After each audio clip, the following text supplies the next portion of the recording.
Hello friends, it's me Marie in Marie's Country Life. Welcome to my vlog. It's January the 3rd, 2022 and it's New Year.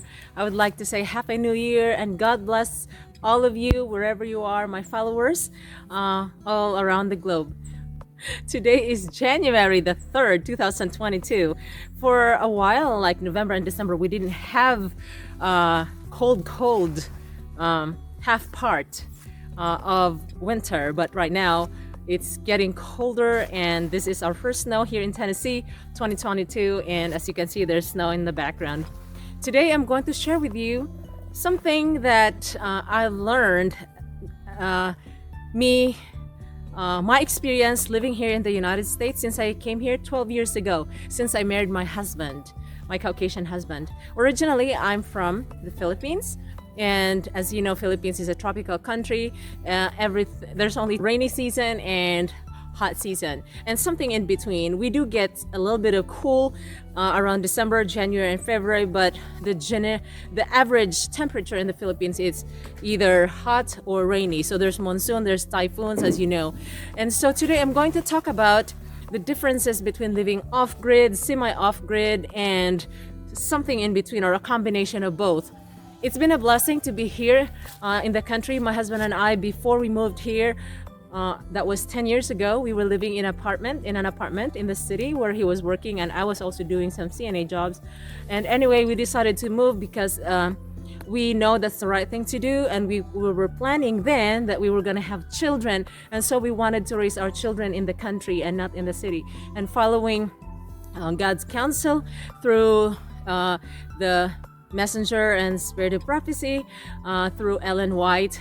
I don't know if you have heard of her or if you have heard of her. So anyway, we followed that counsel because the prophets of old, like the prophets in the Bible, you name even Abraham, Elijah, Enoch, Noah, all those Bible heroes, they lived in the country and they did have some special mission. And like you and me, we have a special mission in this world before God comes. So we're trying to fulfill that mission that God entrusted for us to do. Meanwhile, I'd like to share with you, to me, what makes sense in our time right now that we're living because of what's going on, the crisis left and right and everywhere around us that we see. I think it's better for us to understand where we're heading and what are the challenges ahead of us. In this country, I do want to share with you the differences between living here in the United States and living in the Philippines, because right now I can tell you that it's a big difference. There's a big difference. A lot of people here in the United States don't know what really off-grid living mean.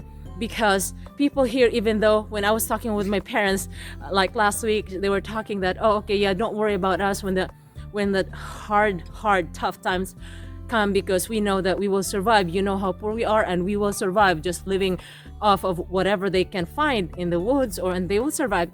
And they're worried about me because they know my family here, they don't know what hardship means. Even though I don't consider ourselves rich, we are not rich. We are, in fact, average or between average and poor. We live in the country, but we survive. I don't work outside. I stay at home. I'm a stay-at-home mom. We are not rich, not by any stretch, but my parents were joking to me that you are the rich kind of poor. So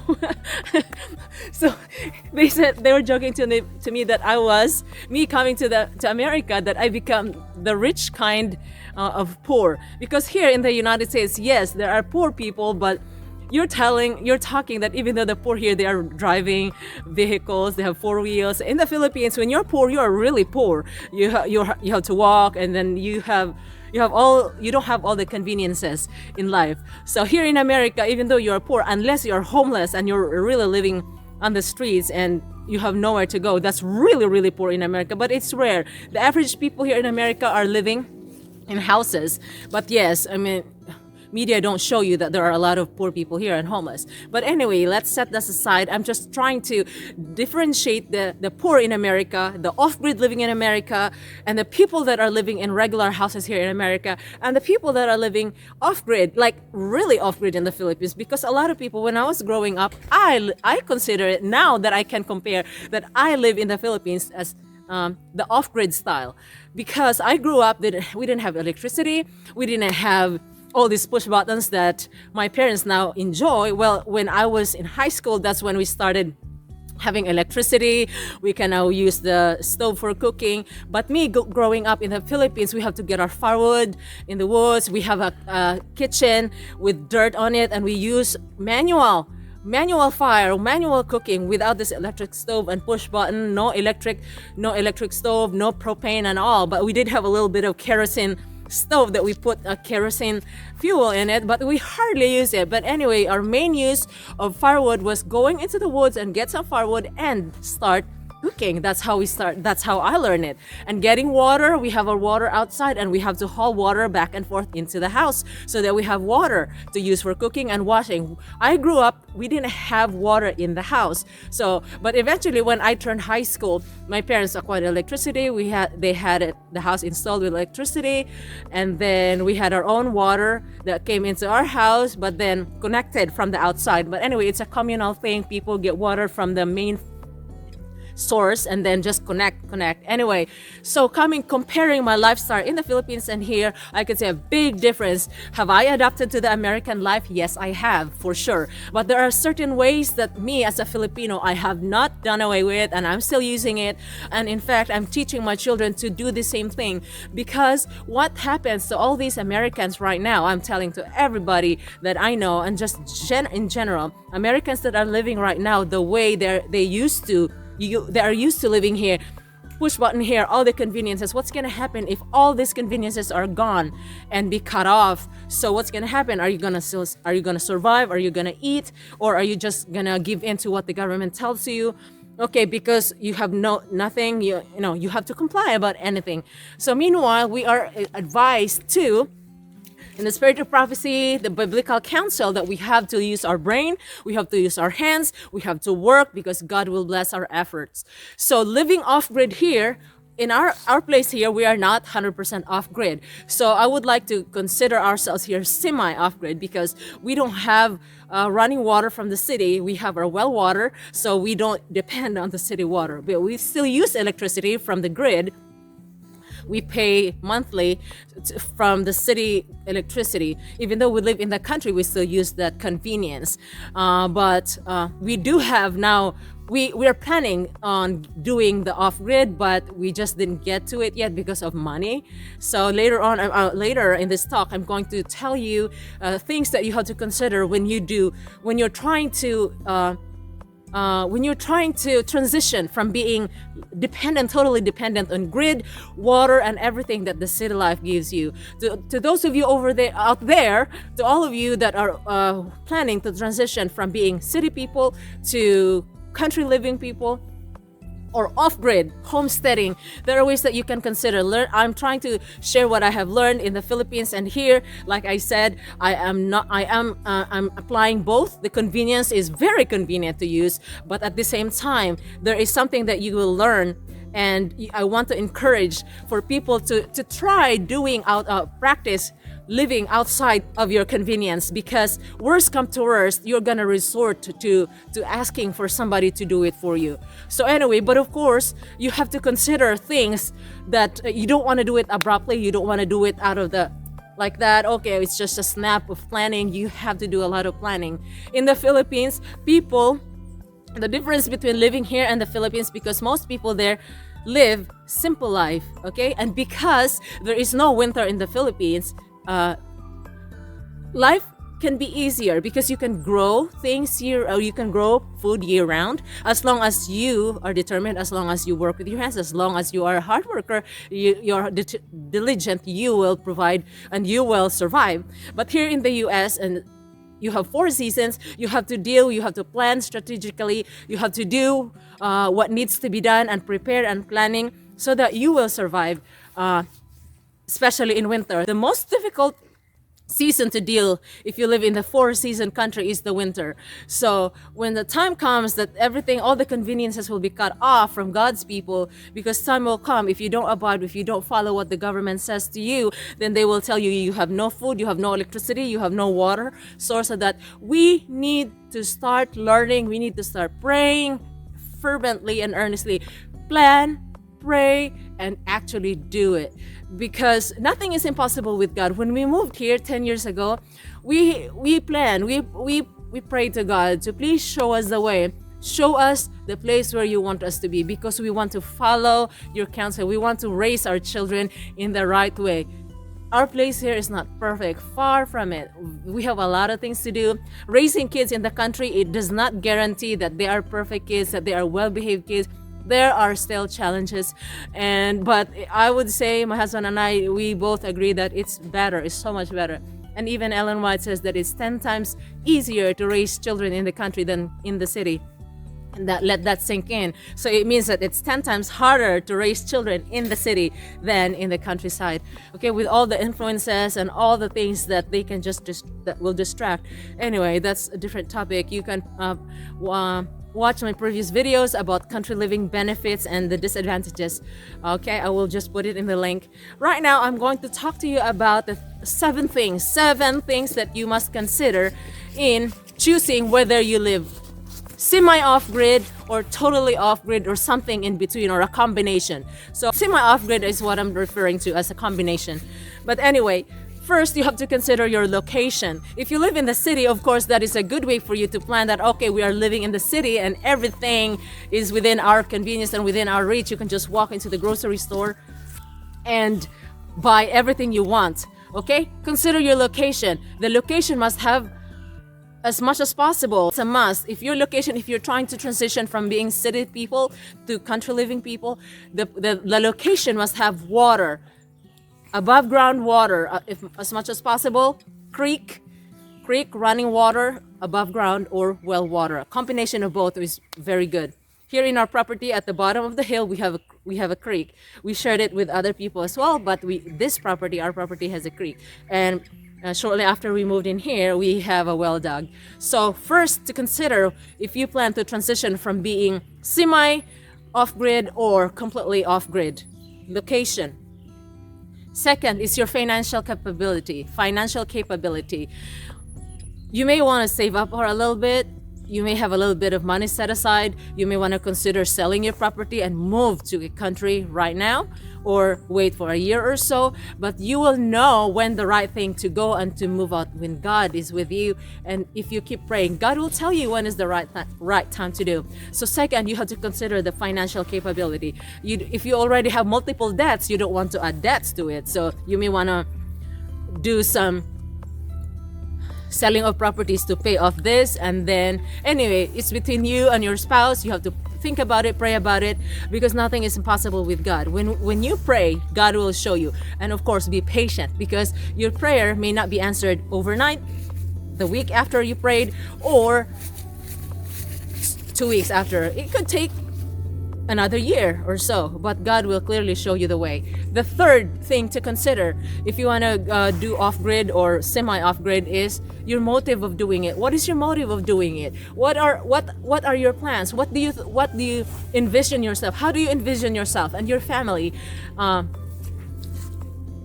you following your instinct, or what are your goals? What are your visions? So you talk about it with your spouse and know that there are risks, there are compromises that you have to do, and there are challenges that you have to deal with. So you have to really know your motive of going off-grid, okay?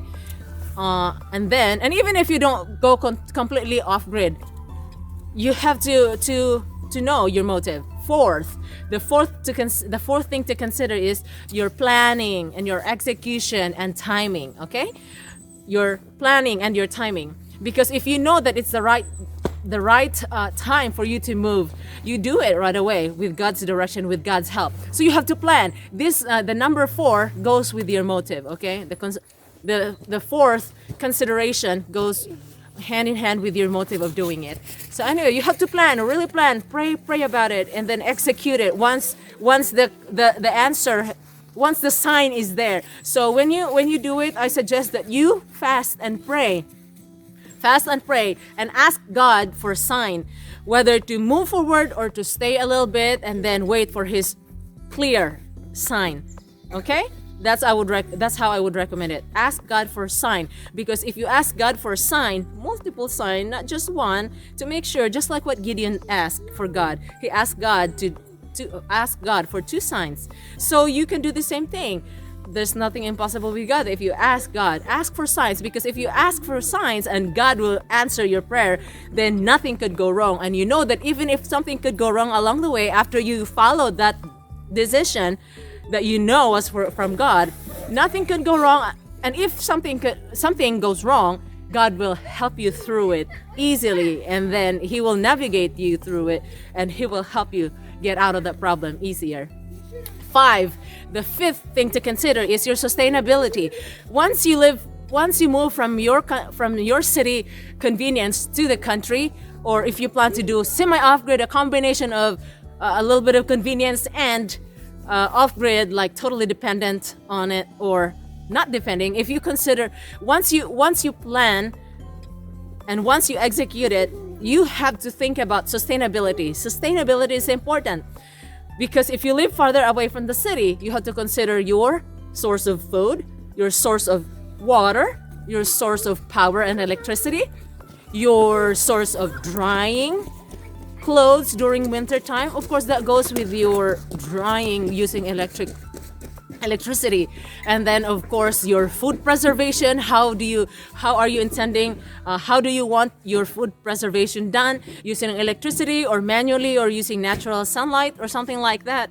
Or there are many processes of doing food preservation. Sustainability is very important, because the reason why you move outside of the city to live in homestead or country living or do off-grid is for you to not depend on what the grocery stores provide for you. So you have to plan, buy seeds, do some food preservation, canning, drying, dehydrating, salting, pickling, all kind of stuff like that. And what do you do for cooking outside? Are you gonna cook inside, or are you gonna cook outside? Here in where we live, recently my husband and I extended our garage, and we're gonna put dirty kitchen. In the Philippines, see, I'm adapting my ways of cooking. When I was in the Philippines, most people have dirty kitchens, even though some people have electric stove or propane stove for cooking. A lot of people still use the old ways of cooking outside, or there's part of their house that have dirty kitchen that they can use firewood for cooking. So that's what I'm gonna do here. We're gonna finish it, and then if we have no electricity, then I will be cooking outside. And if it's winter time, we will cook inside, because our wood stove is capable of cooking. We will just put a pot on top of our wood stove, because we use also dual heating for in winter time. We have electric heater, central heat, and we also have a wood stove. So in winter time, I can cook on top of our wood stove.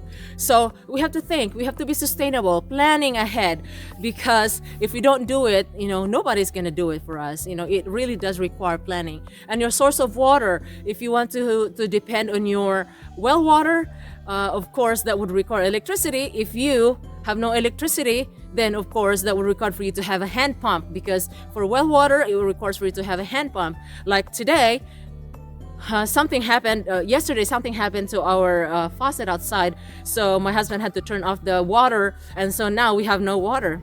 So we had an accident yesterday on our one of the pipes outside that stuck out, and then it got damaged. So right now we turned off our water. So now we have to do to the pump house and draw water manually. And if we didn't have that manual pump, so where are we gonna get water? We're gonna go down there to the creek and get some water. So that requires planning again. 6, you have to be determined. Determination is very important. The will to do all these things against all odds, against all the challenges that you may encounter along the way as you plan, as you transition from living in the city to country living or to off-grid living. The 7th, the last but not the least, is that you have to consider the challenges. It's difficult. Transitioning from city living to country living or to off-grid living is challenging. It's not easy. I'm telling you right now, it's not easy. We're not living off-grid, but we are doing semi-off-grid. But it's not easy. It requires planning. So if you have no idea how to do country living, it starts with planning, and then you start little by little and be willing to do it. It's challenging, but it's very doable. You have to be determined to do it, okay? You have to start the step-by-step process, because country living, off-grid living, does not happen overnight. The skills that you need to learn does not happen overnight. It takes time. It takes your determination. It takes a lot of prayer, and your family has to be on board. You and your husband or your wife, you need to be on board. You need to be together. It's a teamwork. It's a teamwork. If you have children, like I have children here, you involve them. Make your children involved in planning, not necessarily planning, but involve them in country living, the task that you do every day to survive while living in the country, or doing homesteading, or doing off-grid living. So the reason why I'm sharing this with you, because me coming from coming from a tropical country, an off-gridder from a tropical country, versus here I'm doing semi off-grid country living things. So I can tell you the difference. Here it's more sophisticated. In the Philippines, when you say you're poor, I was really poor in the Philippines. We don't have all these conveniences. But have I forgotten the ways that I used to live in the Philippines? No, I have not. So yeah, I have not forgotten how to live poorly. Even though here we are not rich, we are poor. I still consider myself poor, but not the poor that I was in the Philippines. I have not forgotten how to wash dishes. In fact, that's my mode of washing. I don't use dishwasher at all because I think it does not clean. And sometimes I wash clothes manually and using a little bit of tool, or just by washing using hands. And sometimes I think it's better to sleep on the floor. It's more hard surface. That's how I used to do it. And so when I went back to the Philippines 2013, 2016, when I tried sleeping on the way I used to sleep in the Philippines, it hurts my back, it hurts my limbs, it hurts my, because I'm not used to it. Here everything is soft, so it's not good. It's not good. Anyway, but I'm trying to teach my children how to live a life that's simple life. I'm trying to instill to them that we can do this without all these conveniences, because time will come, God's children will have difficulty facing the harsh reality that there will be more control, and then God's people who don't follow what the government say or what the world say for us to follow, is that we're gonna be living in with a difficult time, and then it will be really difficult. But God promises that if we follow and obey His will, that He will be with us until the end of time. We have to ask God, we have to pray, ask and it shall be given, seek and you will find, and knock and it'll be open to you. And so there is nothing impossible with God. My children and I try to teach my children that we have to rely on God, the knowledge that we have that God can provide and will provide for us if we trust in Him and we rely in His power. Of course, we have to use our brain, we have to use our hands, so that we will live life. And so today, because our water has been interrupted, we're going to get some water. We're gonna pump manually, and here they are my little helpers, and they know I try to instill to them that living in the country is not a bad thing, and there's a lot of blessing, and they like living here. So far, this is the kind of life. I never want to leave this area.